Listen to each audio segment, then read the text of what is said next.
ब्रह्म मुहूर्त ध्यान उपरांत सत्संग स्वमूल्यांकन आत्मोत्कर्ष का आधार।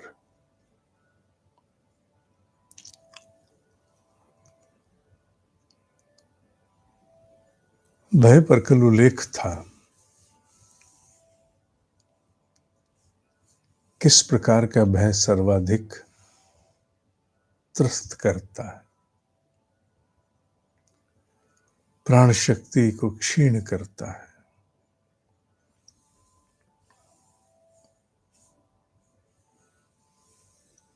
इसके अनेक उपचार अनेक स्वरूपों में तो हैं ही, इसमें कोई संदेह नहीं, पर सबसे प्रभावी उपचार, सबसे सरल उपचार अजपा जप है। मंत्र आपकी इच्छा से अजपा जप समस्त प्रकार के भय को समेट पाने में बड़ा सबल है। जैसे जैसे उस मंत्र की ऊर्जा आप में संचित होती जाती है, अजपा जप का प्रभाव प्रत्यक्ष कार्य करता है। प्रत्यक्ष माने आप उससे स्वयं अपने भीतर घटता हुआ अनुभव करते हो। थोड़ा समय लगता है पूंजी उसकी थोड़ी संचित होने में, पर जैसे उसकी पूंजी थोड़ी संचित हो जाती है, अजपा समझते हो ना, साधक तो समझते हैं, बिना जपे जपा गया जप, बिना जपे, बिना मंत्र जपे जपा गया, सांसों में चल रहा है, उठते बैठते, मैकेनिकल प्रोसेस भी है, बीच बीच में ध्यान भी आ जाता है, बीच बीच में मैकेनिकल भी है, पर ये बहुत बड़ी शक्ति है। सच मानो, ये बहुत बड़ी शक्ति है। अजपा जप की सामर्थ्य इतनी बड़ी है, भय आशंका दोनों को समेट लेता है। जहां भय चाट लेता है, अजपा समेट लेता है। भय के आक्रमण को अजपा की दीवार प्रतिकार देती है बहुत बड़ा। इसलिए अजपा जप के प्रति गंभीरता उत्पन्न साधक अवश्य करो, पूरी चेष्टा करो, पूरी चेष्टा करो कि अजपा जप से तुम जुड़ सको। मैंने इसको आज भय के प्रकाश में तुम्हें बताया है, पर यह केवल भय के प्रकाश में ही नहीं जानना। इस अजपा जप के प्रभाव को तुम अपने भीतर के अनेक प्रकार की उन अवस्थाओं में जहां तुम नियंत्रण में नहीं रहते हो, असमर्थ हो जाते हो, अशक्त हो जाते हो, उन सभी अवस्थाओं को संभालने वाला जानो। इसलिए केवल इसे इतना मत जानना।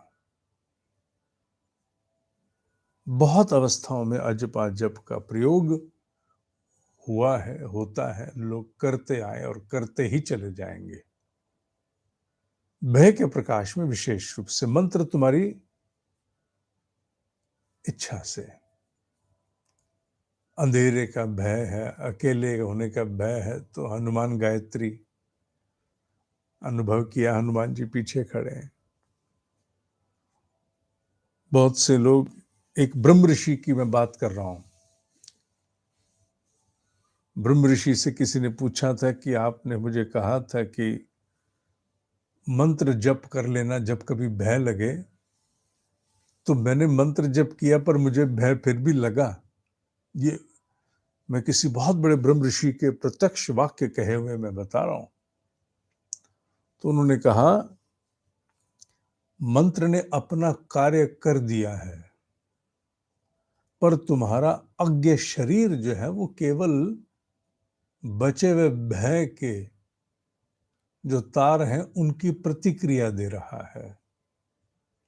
इसलिए मंत्र की शक्ति होने पर भी अगर तुम्हें शरीर के स्तर पर अनुभव हो तो उसे शरीर का धर्म मान लेना, माने शरीर कर रहा है, तुम्हें भय नहीं है, क्योंकि शरीर के स्तर से उसे जाने में समय लग सकता है। तुम भयभीत नहीं हो, तुम्हारे शरीर में उसकी बची कुची तरंगे, वो ऐसा समय, ऐसा एकांत आते ही तुम्हें परेशान कर रहे हैं। अन्यथा भय का कोई कारण तुम्हें अब कुछ नहीं कह सकता। तुम्हारा शरीर भले प्रतिक्रिया दे रहा है, पर वो जो कारण है भय का, वो तुम्हें प्रभावित नहीं कर सकता, क्योंकि तुम इस समय बहुत बड़े दुर्ग की ओट में हो। तो अजपा जप जिस किसी मंत्र का भी आप करना चाहो, उसे आप कर, गायत्री हो तो, महामृत्युंजय हो तो, विशेष रूप से हनुमान गायत्री का भी मैंने उल्लेख किया, वो निश्चित रूप से अपना कार्य कर देता है। और कोई कार्य करे ना करे, किसी से आप आशा मनुष्य से करो, वो करे ना करे, पर मंत्र की शक्ति अपना कार्य कर देती है। और अगर मंत्र के जप चलते रहने पर भी प्रतिक्रिया महसूस अनुभव में आए, तो तुम्हें दुष्प्रभाव कोई नहीं होगा, शरीर है जो प्रतिक्रिया दे रहा है। अब ये शब्द ब्रह्म ऋषि के हैं, इस बात को गंभीरता से तुमने धारण कर लेना है, अनुभव कर लेना है। तो भय को अनेक अंशों में, मैं पूरी तरह से तो नहीं कह रहा, वो धीरे धीरे होगा, तुम निर्मूल कर लोगे, उसका मूल कारण तुम्हें परेशान नहीं करेगा। बची कुछ प्रतिक्रिया रहेंगी। मैंने दोहराया 3, 4, 5 बार इस बात को, इसीलिए क्योंकि मैं चाहता हूं मेरे दोहराते रहने से यह दृढ़ भूमि हो जाए। बार बार सुनने से दृढ़ भूमि हो जाता है। बहुत से लोग बार बार सुनने को कहते हैं, why repetition, what is the need, एक ही चीज को लपेटते जा रहे हो। जरूरी है, उसके बिना तुम्हारी बुद्धि पंजीकृत नहीं करती बाबू।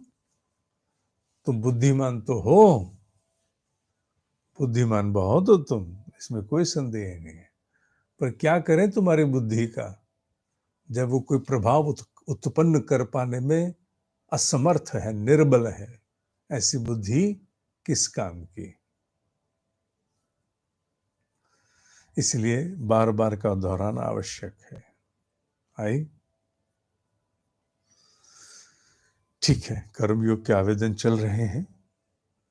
अगस्त के संभवतः दूसरे सप्ताह के आसपास इसे आरंभ करेंगे। ओम ही सत्य है, ओम ही सत्य है, ओम ही सत्य है।